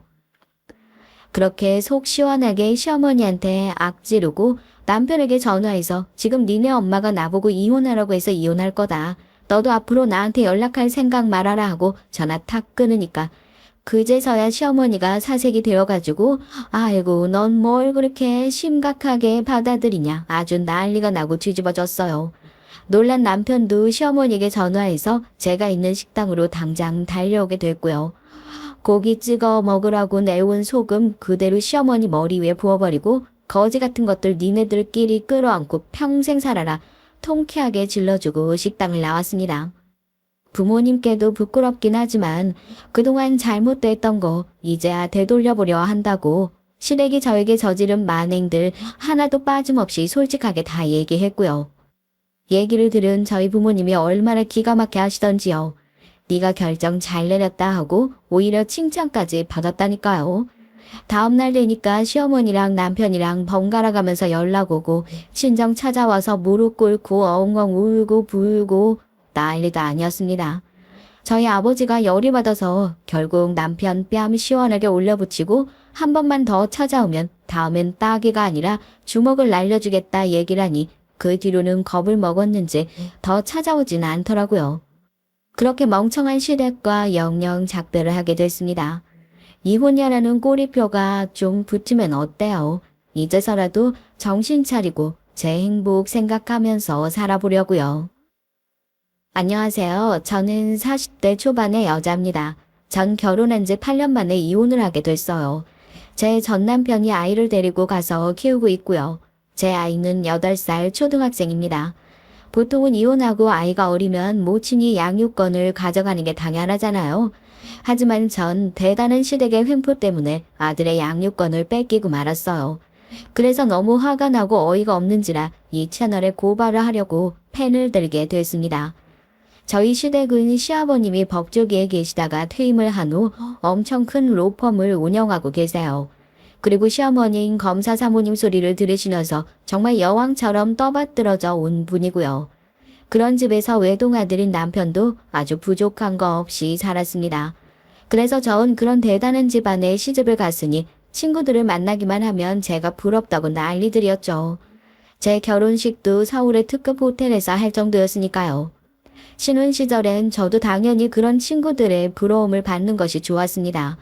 하지만 저희 친정은 정말 별것 없는 서울의 중산층이었어요. 어렸을 때부터 아버지는 고등학교 선생님이셔서 저희 집은 이사를 많이 다녔고요. 어머니는 제가 10살이 될 때까지 전업주부로 계시다가 작은 분식집을 차리셨습니다. 저와 남동생 두 아이를 키우기에 아버지의 선생 월급은 턱없이 부족했거든요.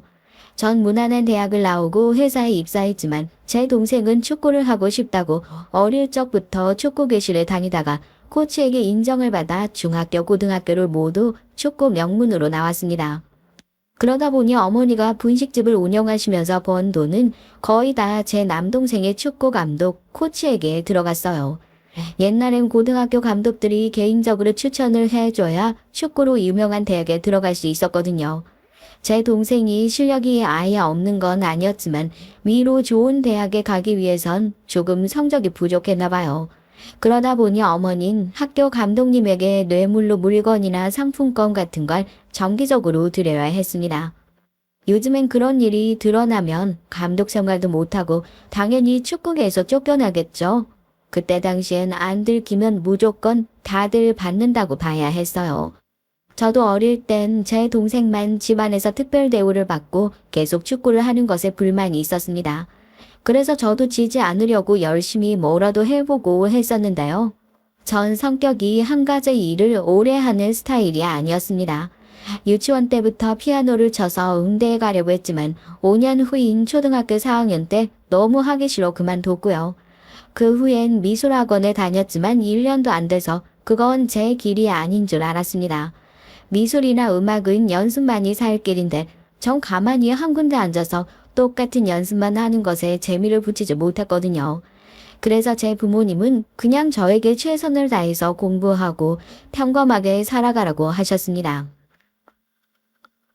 넌 성격이 집중력도 짧고 한 가지 일에 금방 실증나고 다른 일엔 눈을 돌리니까 창작하는 일을 하든지 혼자 하는 일을 하는 게 나을 듯하다. 그러게 우리 딸은 뭐가 되려나. 이 아버지도 심히 걱정이나.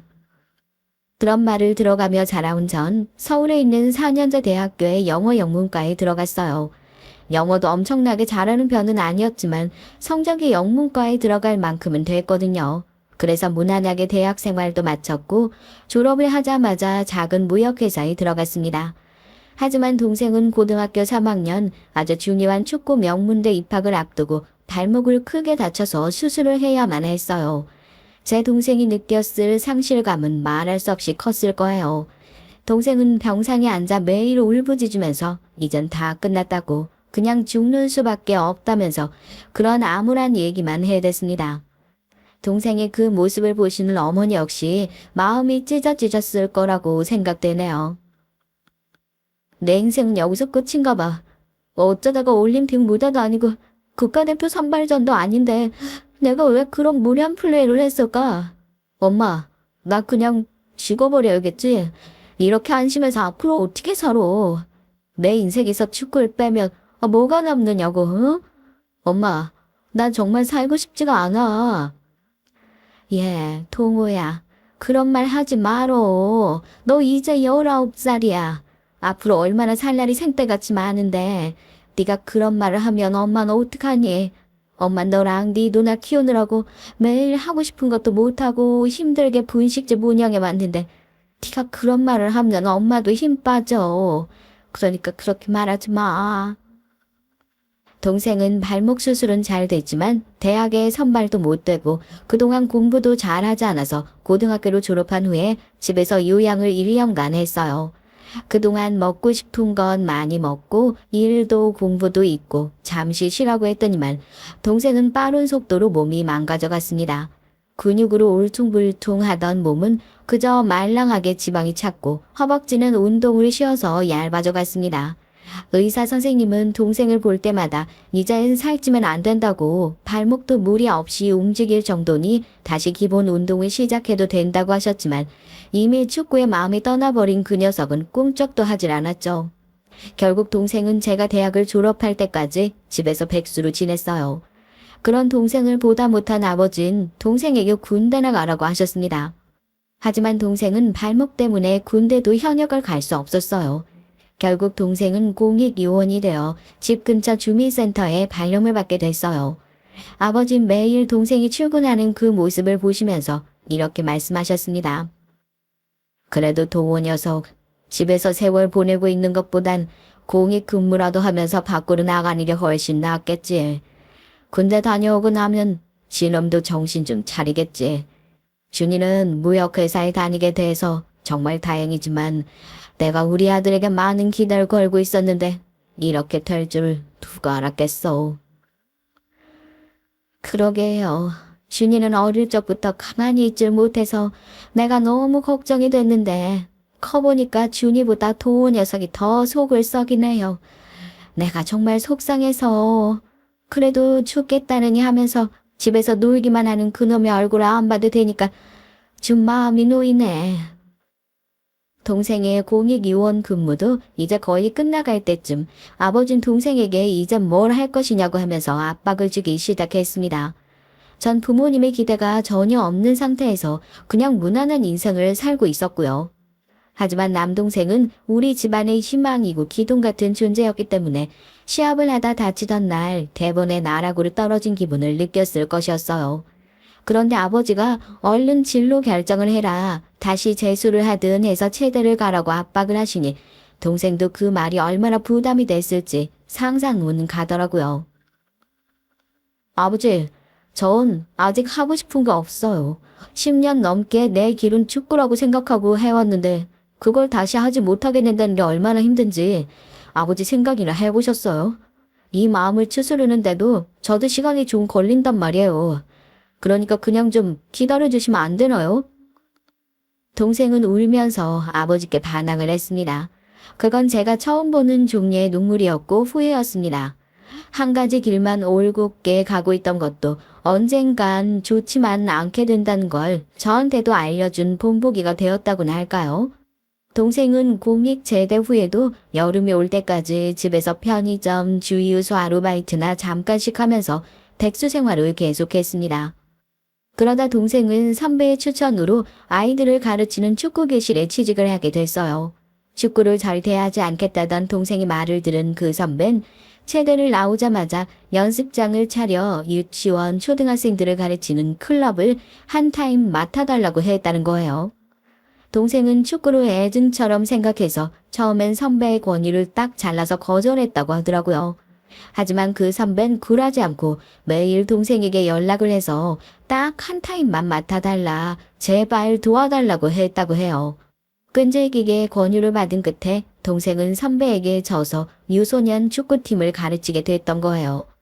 프로로 뛸 수 있을 실력까지 됐지만 부상 때문에 좌절됐던 동생의 경력은 학부모님들에게 어필할 거리가 됐던 거죠. 선배는 바로 그걸 노린 것 같았습니다. 제 부모님은 동생이 그렇게라도 잘 풀렸다고 너무나 다행이라고 안도하셨어요. 그리고 동생 역시 아이들을 가르치면서 불편했던 축구 운동장에서 다시 펄펄 날아다닐 수 있게 됐고요. 동생은 지금까지 만족하면서 그 일을 하고 있어요. 지금은 코치 지도자 자격증도 땄습니다. 선배의 축구 교실을 물려받고 아이들에게 인기 있는 강사가 됐고요. 동생은 아직도 축구를 한 걸 후회하지 않는다며 지금 아이들과 즐겁게 축구하는 게 재밌다고 말하곤 해요. 전 대학을 졸업하고 처음 들어간 무역회사에서 사장 비서 일부터 시작했습니다. 사장님은 외국을 자주 나가시는데 전 사무실에 있으면서 사장님께 온 메일들을 한국어로 번역해드리고 답장을 영어로 번안해 이메일로 보내는 일부터 했어요. 그 당시 제가 다니던 무역회사는 사원 15명 정도의 작은 회사였는데요. 지금은 아마 50명 이상의 직원을 가진 주식회사로 성장했을 것입니다. 지금은 그 회사에 다니진 않지만 전 우리 아들을 낳기 전까지 그 회사를 다녔고요. 제 전 남편은 그 사장님의 고문 변호사였습니다. 남편은 젊은 변호사였지만 형사사건은 취향이 아니라고 하면서 법적인 다툼이나 이혼 변호사가 되고 싶어 했어요. 그런데 이혼 변호사 역시 형사사건처럼 귀찮고 힘든 일이 많이 생긴다고 하면서 얼마 안 가서 이혼 변호사도 거의 맞지 않았답니다. 그렇게 일을 까다롭게 고르다 보니 제 남편은 큰 규모의 로펌에서 일을 하지 못했다고 하더라고요. 처음엔 로펌에 들어갔지만 몇 년 만에 쫓겨나고 개인 사무실을 열고 만난 게 저희 사장님이고요. 사장님은 남편에게 서류 업무나 법률 고문을 맡아달라고 청했습니다. 무역회사에서도 법적 다툼이 일어날 일이 꽤 자주 있다고 하더라고요. 전 사장님 비서였고 남편은 변호사이다 보니까 저희들은 협업을 할 일이 많았어요. 남편이 법률 자문 서류 같은 것을 써오면 제가 영어로 번역해야 하는 것이 많았거든요. 계약서를 만든다거나 그걸 영어로 번역하는 일들은 주로 제가 했었습니다. 남편은 제가 서류를 만들 때 부족한 점을 보완하거나 고쳐주었고요. 그러다 야근을 하게 되는 날은 남편과 도시락이나 초밥 같은 걸 배달해서 아무도 없는 회사에서 먹기도 했습니다.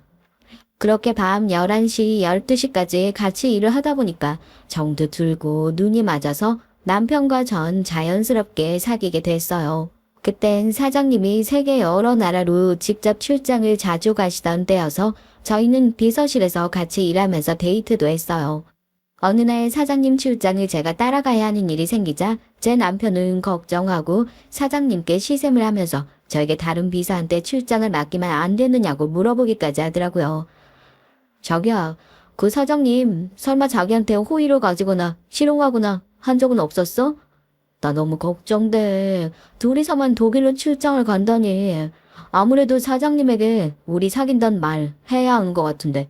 아니면 다른 비서에게 맡기라고 출장 못 간다고 자기가 얘기해. 아니야, 사장님 절대 그런 적 없으셔. 자기가 너무 오버하는 걸 거야. 괜찮아. 이자까지 두세 번 사장님과 둘이서만 해외로 출장 갔었어도 아무 일 없었어. 너무 걱정하지 마. 무사히 다녀올게. 남편이 이렇게 걱정을 하는데 그 나름의 이유가 있었어요. 저희 사장님은 그때 40대 초반의 노총각이셨기 때문이에요. 그땐 그 나이쯤 되면 대부분이 결혼해서 아이도 있고 그럴 나이잖아요. 하지만 사장님은 자기 일이 더 좋다고 하면서 40이 넘어서까지 결혼을 안 하고 계셨거든요. 전 그때 20대 중후반이었고 남편도 30을 간 넘긴 나이니까 남편이 사장님을 견제했던 것도 충분히 이해되는 상황이었습니다. 하지만 무엇보다 사장님은 얼굴이 저의 취향도 아니고 사장님은 회사랑 결혼했다고 평소에도 공공연하게 말씀하셨거든요. 우리 회사 사람들이라면 다들 알고 있었던 사실이었죠. 전 그렇게 남편을 다독이면서 사장님과 해외 출장을 갔습니다. 그러나 남편에게 큰 소리도 쳤지만 제 예상은 보기 좋게 빗나가고 말았어요. 출장 일정이 끝나던 마지막 날에 사장님은 호텔바에서 저에게 혹시 남자친구가 있냐고 물어보시고 만약 없다면 사귀지 않겠느냐고 물으시는 것이었습니다. 그 말을 듣는 전 적지 않게 놀랐어요. 혹시 미쓰리가 남자친구가 없으면 나하고 사귀어보는 건 어때? 이런 말 너무 쉽게 한다고 생각하지 마. 벌써 3년 동안이나 고민하다가 말하는 거니까. 미쓰리가 나와 16살 차이가 나서 내가 먼저 고백하기 힘들었지만 어때? 나랑 결혼하면 평생 잘해줄 자신 있는데. 사장님, 죄송해요. 저 고문 변호사님이랑 사귀는 중이거든요. 회사 일에 지장이 있을까 싶어서 비밀로 해왔는데요. 사귄 지 6개월 정도 됐습니다. 죄송합니다. 사장님, 저 이 말씀은 안 들은 걸로 할게요. 전 너무 부끄럽고 황당해서 그 자리를 박차고 나왔어요. 홀로 남은 사장님은 그날 바에서 술을 너무 많이 마시고 다음 날까지 저에게 한마디도 하지 않으셨습니다. 한국으로 돌아온 후 문자로 아무 일도 없던 것으로 하자고 말씀하시긴 했지만 그동안 전 너무나도 가시방석에 앉아있는 느낌이었어요. 그래서 전 남편과 사귀는 것을 차라리 회사 사람들에게 말하고 다니자고 결심했고 그렇게 소문이 퍼져 남편과 전 계획보다 일찍 결혼을 하게 됐습니다. 저희 시부모님들은 교양이 없는 사람을 제일 싫어하시는 분들이에요. 저희 집이 그다지 부유하진 않지만 제가 시어머니의 눈에 들었던 한 가지 이유는 아버지가 고등학교 선생님이셔서 그랬던 것이었습니다. 시어머니는 아버지가 고등학교 선생님이었던 것만 아니었으면 남편과의 결혼을 허락하지 않았을 거라고 지금까지도 얘기하세요. 그런데 정말 아이러니한 건 그렇게 말씀하시는 시어머니도 가끔은 교양하곤 아주 거리가 먼 행동을 하신다는 거죠. 처음 상견례를 하던 날에 저희 어머니가 분식집을 운영하신다고 하니까 시어머니는 공무원 월급이 빤하니까 그럴 수밖에 없지 않느냐는 식으로 제 어머니의 직업을 탐탁지 않게 생각하셨어요. 그러면서 뻔뻔스럽게 덧붙이는 것이었습니다. 어머, 사부인의 직업을 폄하하려는 거는 절대 아니에요. 하지만 학교 앞에서 떡볶이집이나 하는 사부인 밑에서 저 아이가 제대로 교육받고 자라왔을지는 의문이네요. 닭가사돈이야 선생님으로 청년 퇴임하셨다니까 괜찮겠지만 말이죠. 그래도 원래가 남의 애들을 가르치는 분이 자기 자식 교육은 잘 못하는 법이거든요. 어머니, 그런 말이 어딨어요. 장인어른이 어련히 알아서 우리 준희 씨한테 가정교육 잘 해주셨겠어요. 요즘은 꼭 엄마가 육아를 다 하는 것도 아니고요. 애 낳으면 제가 잘 가르칠게요. 그러니까 우리 결혼하게 어머니가 힘 좀 써주세요. 그런 반면에 시아버진 상견례 내내 별 말씀도 안 하시고 밥만 조용히 드셨습니다. 부장검사로 정년 퇴임을 하셨지만 지금은 집안에서도 별 힘이 없는 은퇴한 노인이라고 본인을 소개하시더라고요. 아무래도 시댁이 실질적인 실생 시어머니뿐이었던 것 같습니다. 그리고 제 남편은 약간 마마보이 같은 기질이 보였어요. 전 그 사실을 모르지 않았지만 설마 결혼해서까지 그렇게 자기 엄마 편을 들면서 저에게 못된 소리를 할 줄은 꿈에도 몰랐거든요. 그래서 저와 남편은 큰 무리 없이 결혼을 하게 됐습니다.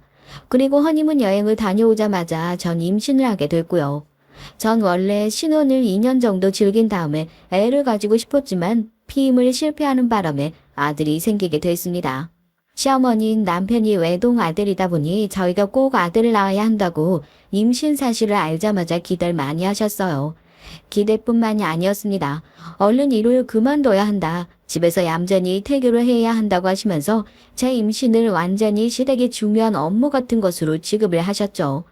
한술 더 떠서 아이 하나로 끝나지 말고 아들을 둘을 낳고 그리고 5년쯤 후에 딸도 하나 낳아야 한다면서 시어머니는 우리 부부의 가족 계획에까지 구체적인 간섭을 심하게 하셨어요.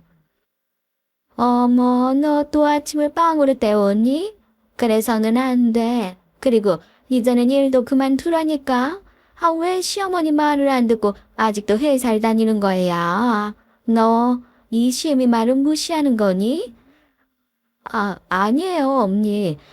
빵 먹은 건 밥 냄새가 너무 견디기 힘들어서 그런 거고요. 아직 6개월이라 괜찮아요. 임신 초기 유산기도 다 없어지고 제 몸은 제가 알아서 할게요. 어머님 제발 신경 쓰지 마세요. 저 회사에서도 임산부라 쉬운 일만 하고 칼퇴근하면서 배려받고 있어요. 이런 식으로 시어머니는 거의 매일 저녁 저에게 전화를 해서 제 일거수일투족을 감시하듯 꼬치꼬치 캐묻고 지겹게도 잔소리를 하셨어요. 처음엔 절 생각해서 하시는 말씀이라 이해하려고 노력을 해봤습니다. 하지만 시어머니는 점점 말투가 뾰족하고 날카로워지면서 자기 말을 듣지 않는다고 저에게 노골적으로 화를 내셨어요. 매일 화난 듯한 말투로 이전 회사 그만둘 때가 되지 않았냐고, 그리고 좋은 것만 먹으라고 하시는 것도 저 역시 견디기 힘들더라고요. 좋은 말도 매일 들으면 잔소리인데 좋지 않은 소리만 골라서 하시는 시어머니의 속내를 이해할 수가 없었습니다. 전 참다 못해 하루는 어머니에게 전화를 해서 시어머니의 흉을 보게 됐어요. 제가 하소연할 곳이 친정 엄마밖에 없었습니다. 친구도 없고 특히 결혼한 친구는 하나도 없었거든요. 학교 동창들 중에도 전 처음으로 결혼한 여자였기 때문이에요. 아, 엄마, 저 시어머니 잔소리 때문에 스트레스가 너무 쌓여요. 어떡하면 좋을지 모르겠어. 이젠 시어머니 전화를 차단하고 싶어질 정도라니까. 준이야, 미안하다. 근데 엄마 생각엔 시어머니 말씀 잘 듣는 게 나은 것 같다. 엄마가 아직 분식집 문 안 닫고 있으니까 나중에 전화할게. 끊는다. 이런 통화 내용을 보면 제 친정엄마도 저에게 별 도움이 안 되었다는 거 잘 아시겠죠? 배가 점점 불러올수록 전 너무 우울해졌어요. 아직 회사는 그만두고 싶지 않은데 친정엄마는 일을 하시고 시어머니께는 감히 아이 키워달라고 말씀도 못 드리고 말이에요. 할 수 없이 일을 그만둬야 하나 전 매일 고민하고 슬퍼했습니다. 그러다가 전 진통을 하지 않고 예정일 전에 응급으로 양수가 터져서 대학병원에서 수술을 해야 했어요. 진통이 없었던 건 괜찮았지만 수술은 제가 생각해도 너무 오그라들더라고요. 그렇게 힘들게 아이를 낳고 풀이 죽어서 산부인과 병실에 누워있는데 대학병원 의사가 말을 하더라고요. 제 자궁에 커다란 근종이 있었다고요. 제가 수술을 하고도 오랫동안 피주머니를 달고 있어서 저도 좀 놀랐습니다. 무슨 일인지 물어보지도 못하고 계속 잠이 쏟아지기만 했거든요. 전 제왕절개를 하고 난 후 며칠 뒤 다시 날짜를 잡아서 근종 제거 수술을 해야만 했어요. 그리고 산부인과 의사가 말하더군요. 이젠 임신을 하기 많이 힘들 거라는 말을 말이에요. 의사의 그 말을 듣고 전 너무 실망했고 마치 하늘이 무너지는 듯한 통증을 느꼈습니다. 이제 아들 하나 겨우 낳았는데 어떻게 해야 할지 모르겠더라고요. 저뿐만이 아니고 제 시어머니도 하늘이 무너질 듯이 실망을 하셨어요. 시어머니는 2살 터울의 아들 하나, 더 그리고 늦둥이 딸까지 아이를 셋은 낳으라고 저를 막 압박하셨던 분이었으니까요. 그러면서 제 몸이 약한 줄 알았으면 애초에 자기 아들이랑 결혼시키지도 않았을 거라고 하시면서 제 가슴을 찢어 놓으시더라고요. 응급으로 제왕절개 수술을 한 것도 자궁에 근종이 생겼던 것도 제 탓은 아니잖아요. 하지만 그것조차 시어머니는 제가 어머니 말씀을 안 듣고 매일 빵만 먹어서 그랬던 거라고 억지를 부리셨습니다. 그러게, 난 네가 처음부터 마음에 썩 들지 않았다니까. 애가 왜 이렇게 고집이 센지. 좋은 걸로 잘 챙겨 먹으라고 할 때 이 시애미 말 들었으면 네가 수술을 했겠어? 일도 안 그만두고 말이야. 이제 일 그만두고 집에서 애나 키워. 알겠니? 이번에는 제발 이 시애미 말 들어. 이 고집불통아. 그래, 우리 엄마가 자기 걱정해서 그렇게 말씀하신 거잖아. 그러니까 이제 우리 아들이나 잘 키우고 몸 건강해지는 것만 신경 쓰자. 아무래도 다음에 또 애기 가지려면 자궁 환경이 좋아져야 한다잖아. 아직 자기 30밖에 안 됐는데 언젠간 둘째 생기겠지. 이제부터 돈은 내가 벌어올 테니까 자긴 집안일 살살하고 우리 애기나 잘 키워줘. 나 일 그만두기 싫은데. 혹시 자기가 어머니한테 부탁해서 우리 아들 어린이집 갈 때까지만 키워달라고 하면 안 될까?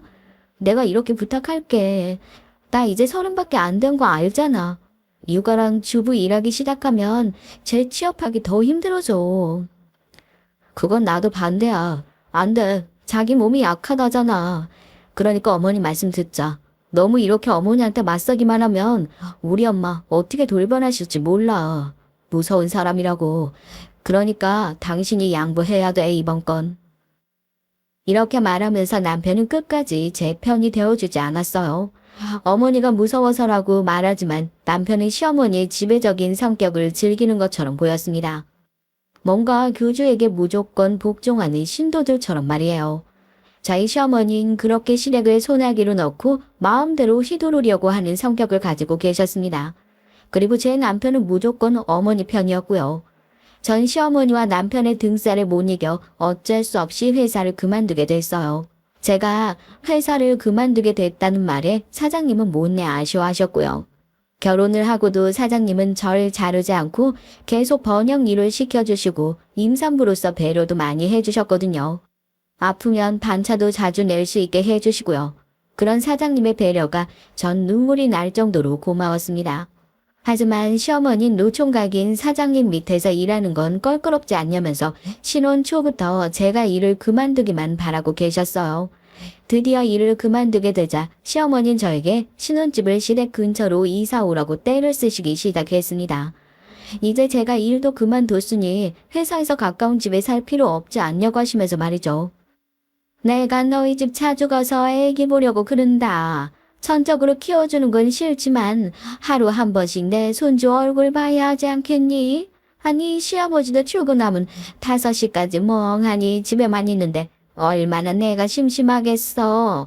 그러니까 너희들이 이쪽 동네로 이사와. 네가 싫다고 해도 우리 아들이 허락하면 네 의견 따윈 아마 필요 없을 거다.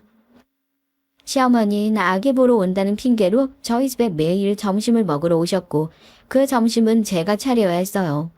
저도 그냥 간단하게 때우고 싶은 날도 있고 점심을 안 먹고 싶은 날도 있잖아요. 그런데 시어머니가 집에 오시니까 그럴 수도 없고 매일 다른 메뉴로 점심을 그럴듯하게 차려내야 하는 게 너무나도 스트레스였습니다. 그리고 와서 제 남편이 퇴근할 때까지 계시다가 남편이 돌아오면 얼른 시댁 근처 아파트로 이사하라고 남편에게 은근히 압박을 주고 가셨어요. 시어머니가 집에 돌아가시고 나면 전 남편에게 시댁 동네로 가기 싫다고 울면서 반대를 했어요. 하지만 처음엔 남편도 이 동네가 좋다고 했다가도 한 달 안 되어 이사를 가겠다고 저와 상의도 하지 않고 집을 부동산에 내놓은 것이었습니다. 역세권에 있던 저희 집은 금방 전세로 나갔고 남편은 시댁에서 걸어서 5분 거리에 있는 집을 알아봤다며 제 속도 모르고 싱글벙글 아주 좋아하더라고요. 전 정말 가기 싫었지만 가정주부에게 무슨 힘이 있겠어요.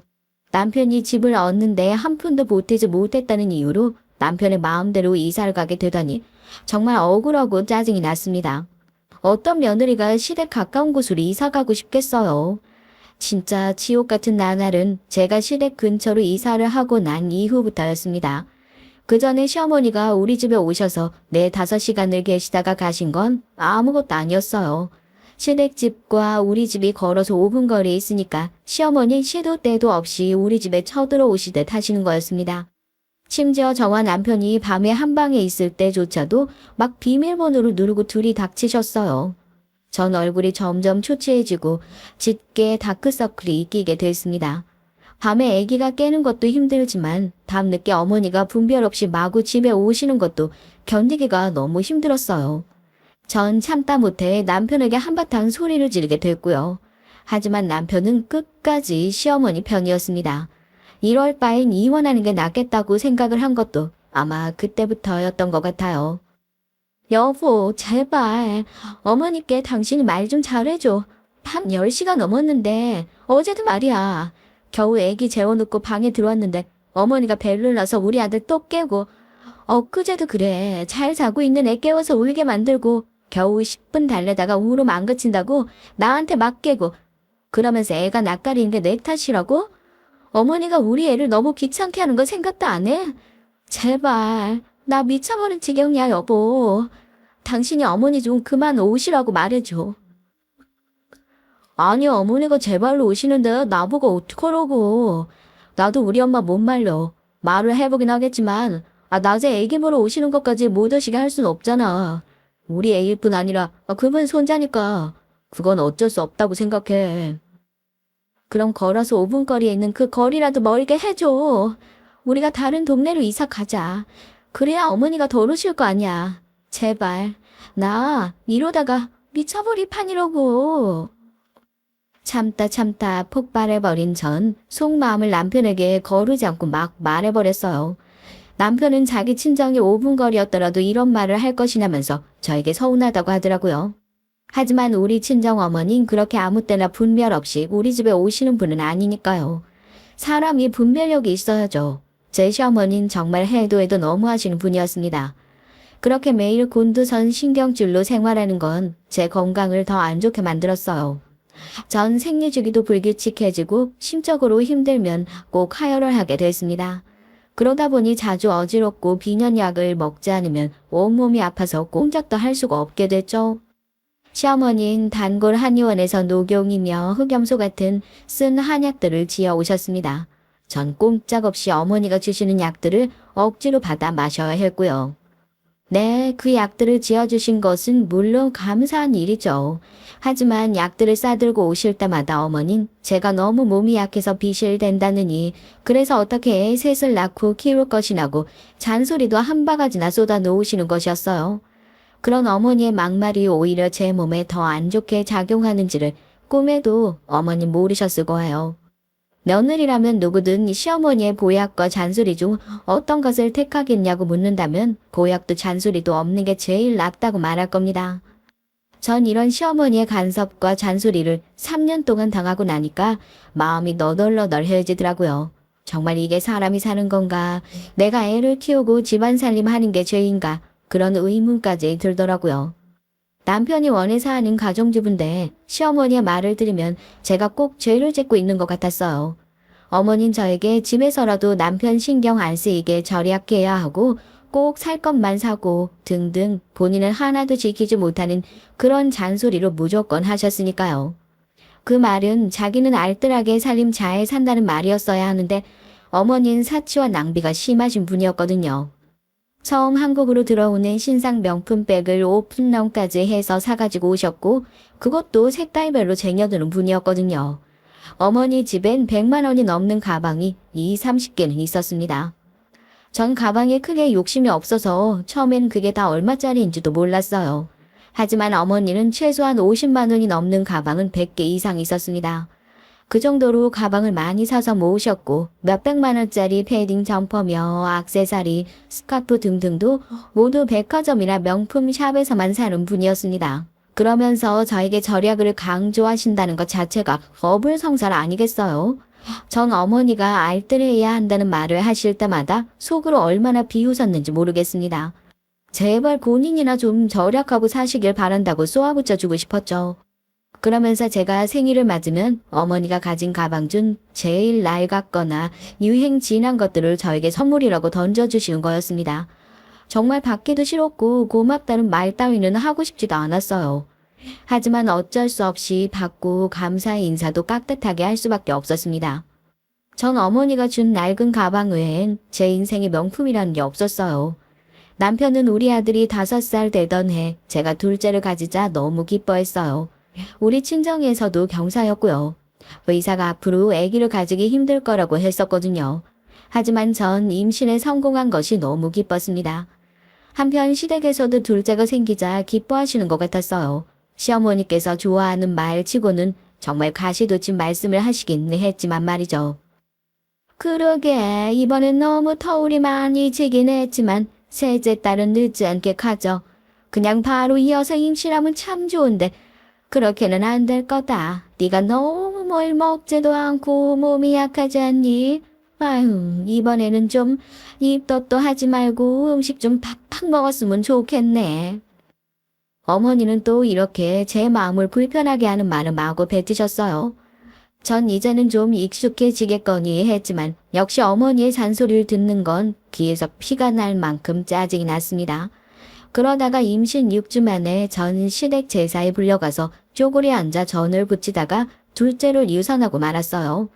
아마도 시어머니의 끝없는 잔소리와 가시돋친 말들을 견디기 어려워서 그렇게 되지 않았을까 생각됩니다.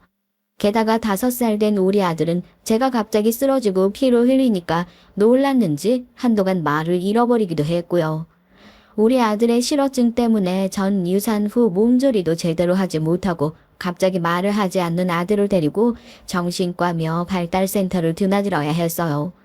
정신과 의사들은 아들이 눈앞에서 엄마가 쓰러지자 그게 충격을 받은 모양이라고 하면서 천천히 돌아올 거라고 하더군요. 그러면서 일시적인 실어증이니 시간을 들여서 치료를 해보자고 걱정하지 마시라고 저를 안심시키더군요. 그런데 아들의 말이 제대로 돌아오기도 전에 친정에서 또 청천벽력 같은 소식이 들려왔습니다.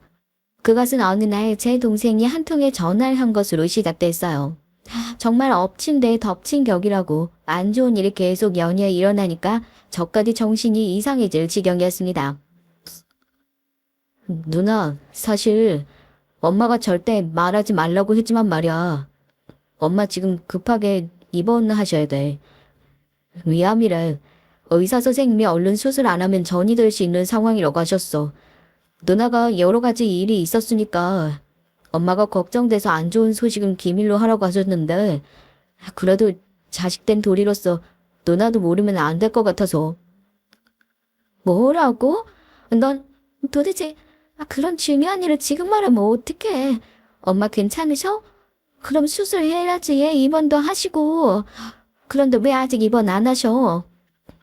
그게 사실은 분식집도 누굴 대신 운영하게 할 수도 없고 타려고 내놨는데 보러 오는 사람도 없고 해서 엄마는 분식집만 처분되면 입원을 하시겠다고 하셨거든. 근데 입원이 시급을 좀 다투는 일이야. 그래서 누나한테 한 500만 원만 수술비 좀 빌려줄 수 없을까 해서 전화했어. 분식집 팔리면 내가 갚아줄게. 응? 내가 갑자기 모아둔 돈이 없어서 누나한테 면목이 없지만 부탁 좀 할게. 동생과의 통화를 마치고 전 회사 그만둔 후 집안일 하면서 한 푼씩 아껴 모은 5년간의 적금 통장을 당장 깨서 어머니 수술비에 보태드리라고 붙였습니다. 동생은 정말 고맙다고 말하면서 어머니 내일이라도 수술 예약을 하겠다고 말했죠. 전 안도의 한숨을 쉬었고 이제 맏딸로서의 의무 같은 걸 했다고 나름 뿌듯해하면서 지냈습니다. 그런데 며칠 후 남편이 퇴근을 하자마자 화가 나서 씩씩거리면서 절 몰아세우는 거였어요. 당신 그게 사실이야? 장모님 위험 판정 받으셨다고? 엄마가 분식집 때문에 빨리 입원 못 하신다고 해서 내가 급한 데를 수술비 500만 원 보태드렸어. 동생이 나한테 부탁을 하더라고. 너무 급해서 자기한테 상의 못했어. 500만 원? 당신, 뭐야 도대체? 당신이 지금 집안에서 한 푼이라도 보탬이 되는 일을 하기는 해? 그런데 돈 한 푼 벌지도 못하면서 그렇게 많은 돈을 장모님 수술비로 쓰라고 했어? 그 돈은 도대체 어디서 난 거야?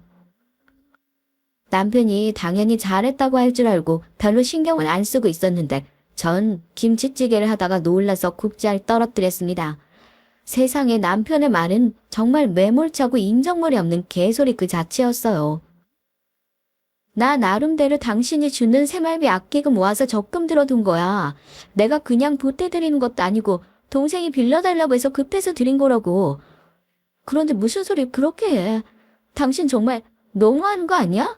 당신 부모님만 부모고 내 부모님은 부모님도 아니야. 그런 말이 아니잖아. 당신이 맞벌이 하면 당연히 당신 월급으로 그런 데 쓰는 거 나도 뭐라고 하지 않아. 그런데 지금 당신 나한테 얹혀 살고 있는 거나 마찬가지잖아. 효도는 네 돈 모은 거로 해. 내가 피땀 흘려가면서 번 돈을 그렇게 쉽게 턱하니 네 친정에 갖다 바치라고는 안 했어. 당신 정말 못된 사람이다. 어떻게 그런 소리를 할 수가 있어? 정말 실망이다. 나 당신 진짜 싫어지려고 해. 야, 돌아와. 이리 안 와? 이게 진짜 미쳤나? 지금 가긴 어딜 가? 전 어이가 없어서 하던 걸 멈추고 주방에서 나왔어요. 그 인간 같지 않은 남편 놈을 위해서 밥을 하고 싶지 않았거든요. 그래서 밥하던 것도 놓고 가스불도 다 끄고 안방에 들어가 버리려고 했습니다. 하지만 남편은 그런 절 그냥 두지 않았어요. 남편은 제 손목을 잡고 저를 돌려 세우더니 제 뺨을 짝 하고 세게 때렸어요. 눈앞에서 번개가 치는 느낌이 들며 기가 윙하고 울렸습니다. 아들은 자기 방에 있었던 터라 제가 맞는 걸 보지 못했어요. 전 너무 어이가 없어서 눈을 크게 뜨고 남편을 노려봤습니다. 남편은 씩씩거리면서 제 손목을 안 놓고 꽉 잡고 있었고요. 전 남편이 너무 징그럽고 악마처럼 느껴졌어요. 몽소리가 나도록 그 사람과 살고 있던 시절이 전부 싫어졌습니다. 전 남편의 손을 뿌리치고 안방에 들어가 문을 잠갔습니다. 그리고 크게 소리 질렀어요. 이 미친놈. 진짜 후레자식이 따로 없네. 장인 장모는 네 부모님이 아니니? 어떻게 자기만 돈 번다고 장모님 수술비에 돈 보태드렸다는데 그따위로 나올 수가 있어. 그게 제정신 가진 남편이 할 수 있는 행동이니? 이제 다 끝이야. 너 같은 새끼랑 하루도 더 살기 싫어. 내 아들은 내가 데려갈 거야. 무슨 말도 안 되는 소리야. 그깟 뺨 한 대 좀 때렸다고 이혼을 하자고? 난 절대 이혼 못해. 그리고 이혼을 할 거면 내 아들은 내가 키울 거야. 우리 집이 얼마나 손이 귀한 집안인데 너한테 우리 아들 못 뺏겨. 너 같은 엄만 차라리 없는 게 나아. 전 잠겨진 안방 문 안쪽에서 침대에 쓰러져 정신없이 소리를 지르며 울어댔습니다. 그날 이후 그동안 남편이 날 어떻게 생각해왔는지 알게 됐어요. 그리고 시어머니는 저를 애 낳고 집안일이라는 가정부 정도로만 생각했다는 것이 너무 약이 오르고 어이가 없었죠. 이런 집안에서 더 이상 착취당하고 가스라이팅 당하면서 살고 싶은 생각이 싹 없어졌습니다. 전 1시간이 넘게 울다가 눈물을 닦고 이를 악물었어요. 이제부턴 남편에게 의지하지 않고 제 혼자 힘으로 우리 아들을 키우고 살아야겠다는 생각이 들었거든요. 그러려면 의지가 강해야 하지 않겠어요? 전 집안에서 값이 좀 나가는 것들을 몽땅 캐리어에 넣었습니다. 그리고 옷까지 몇 개를 챙겨 안방을 나왔죠. 거실 소파에 앉아서 안절부절 못하던 남편이 제가 가방을 끌고 나오는 걸 보자 벌떡 일어났습니다. 남편은 절 때릴 듯 가까이 와서 제 손을 붙잡았어요. 가긴 어딜 간다는 거야? 너 미쳤어? 나 너 같은 새끼랑 절대 같이 안 살아. 아니, 절대 하루도 같은 집에 있기도 싫어. 나 우리 아들 데리고 이 집 나갈 거야. 잡을 생각하지 마. 아니면 경찰에 신고해서 너 폭력으로 신고하고 집 나갈 거니까. 전 남편에게 다다다 쏘아붙여주고는 영문을 몰라 덜덜 떠는 아들을 데리고 친정집으로 돌아왔습니다. 당연히 저희 아버지는 제가 눈물 자국으로 지저분한 얼굴을 하고 애를 데리고 집에 오니 많이 놀라신 것 같았죠. 도대체 어찌 된 거냐고 눈이 휘둥그레져선 물어보셨어요. 전 방금 집에서 일어난 일을 모두 아버지께 말씀드렸습니다. 그리고 이혼을 하겠다고 아버지께 눈물로 호소를 했고요. 아버지는 분노가 폭발한 채로 제 얘기를 다 듣기도 전에 제 남편을 한 대라도 패주고 와야겠다고 난리를 치셨어요. 그런 아버지의 힘 없이 어머니가 말리셨죠. 그리고 어머닌 저에게 어머니의 수술비 때문에 일어난 일이니 500만 원은 받을 수 없다고 말씀하시더라고요. 준이야, 엄마 아직 버틸 수 있어. 그러니까 사위한테 그 돈 다시 돌려주고 집에 들어가라. 우리 손자 생각해야지. 애까지 있는데 너희들 정말 이혼하려고 그러니? 엄마, 눈앞에서 내가 뺨을 맞았는데 어떻게 또 그 집에 다시 들어가? 난 아들을 위해서도 그 인간 말정 같은 놈이랑 같이 살 수 없어. 그리고 그 돈은 갚을 필요 없어요. 내가 그 망할 집구석에서 5년간 뼈 빠지게 집안일하고 육아한 값이라 생각하면 그 정도로는 모자라요. 그래, 네 말이 맞다.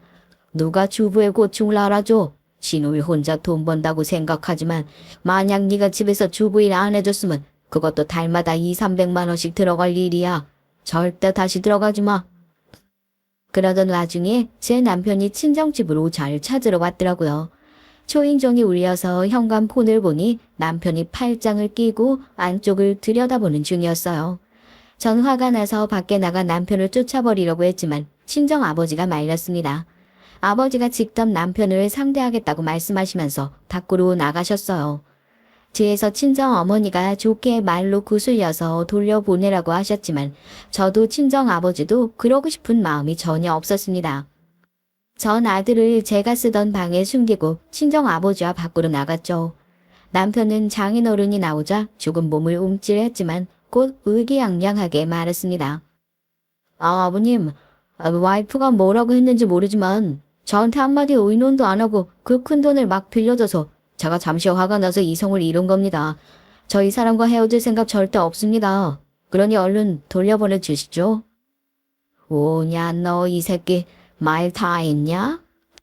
친정 아버지는 남편의 말을 듣자마자 더 아무 말씀도 안 하시고 남편의 멱살을 콱 잡더니 땅바닥에 패대기를 쳐버리셨어요.